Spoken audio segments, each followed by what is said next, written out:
subscribe to this channel.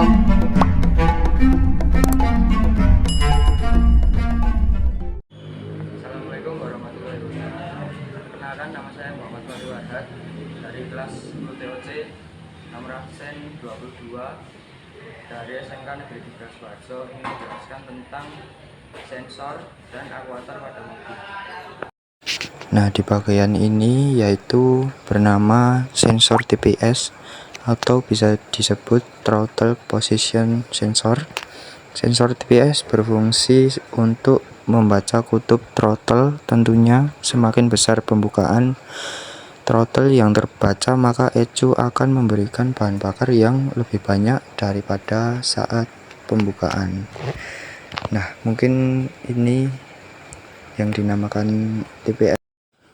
Nah, lanjut yang kedua yaitu ISC.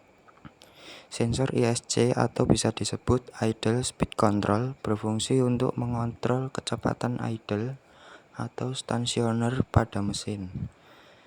Caranya yaitu dengan mengatur udara yang masuk ke dalam ruang bakar pada saat pedal gas tidak ditekan. Nah, ini juga termasuk hal penting dalam mobil atau dalam sensor. Lanjut yang ketiga, OCV.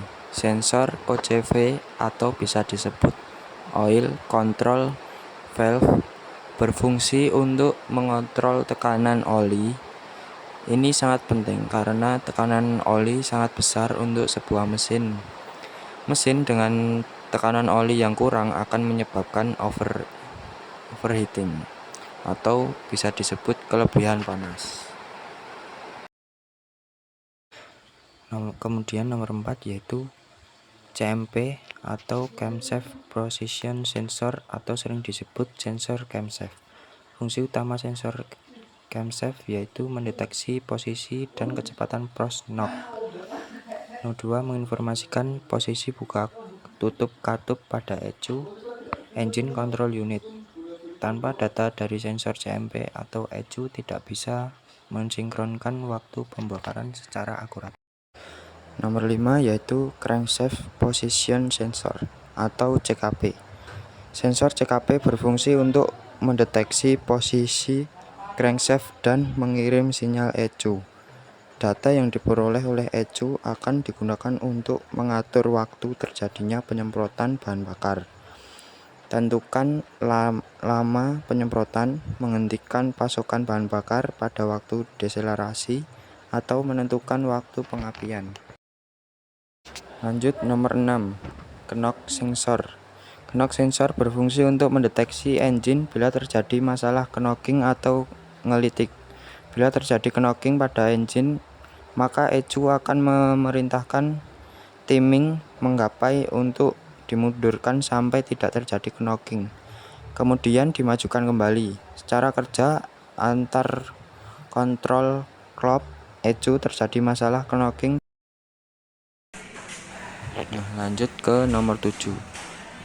Intake air temperature sensor atau bisa disebut IATS berfungsi sebagai mengukur suhu udara yang masuk berdasarkan data yang ada di sensor ini. Sensor ini akan menentukan bahan bakar yang akan diinduksikan berdasarkan suhu yang terbaca.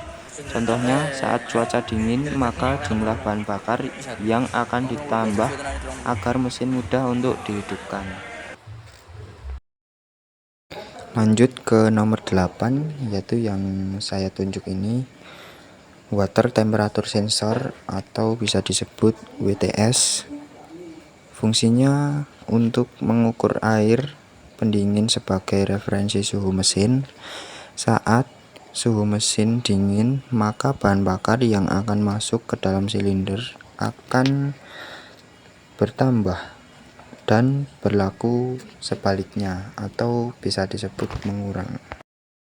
Lanjut ke nomor 9, oksigen sensor berfungsi untuk mengukur gas buang. Contoh gas buang yang lebih dari 3%, maka gas tersebut terlalu kurus atau terlalu irit, sehingga oksigen tidak habis terbakar dengan bahan bakar, dan jika oksigen kurang dari 3%, maka oksigen terlalu gemuk atau terlalu boros.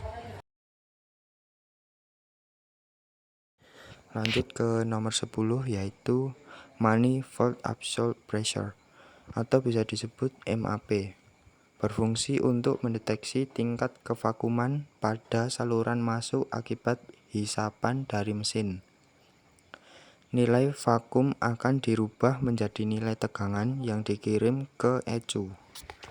Dan letak MAP ini berdekatan dengan filter. Nomor 10 yaitu injektor.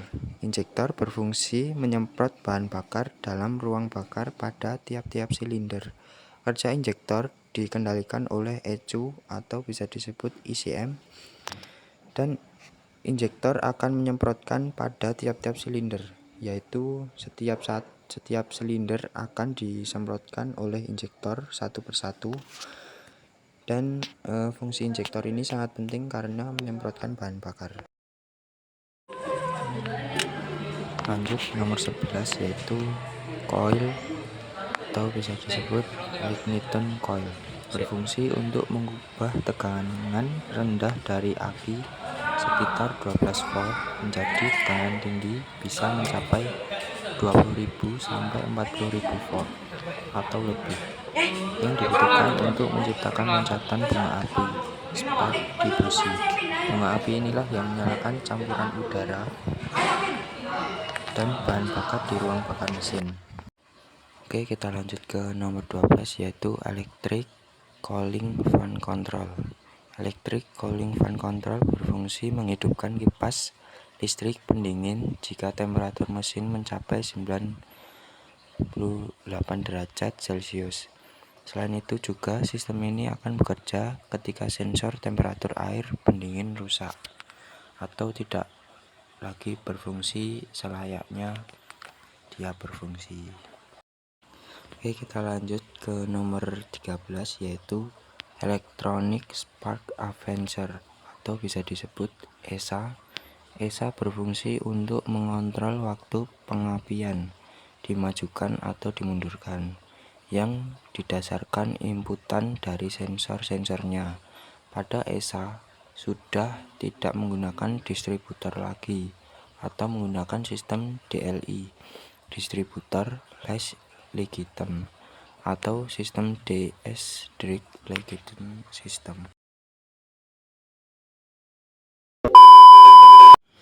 Cukup sekian video penjelasan singkat dari saya. Jika ada kurang dan lebihnya saya mohon maaf. Dan jika kalian mau mengetahui hal lainnya silahkan like, comment, and subscribe. Dan jangan lupa nyalain lonceng notifikasinya di bawah ini. Dan satu lagi yaitu untuk tugas berikutnya, saya harap saya bisa bikin untuk tidak bosan, bikin kalian tidak bosan.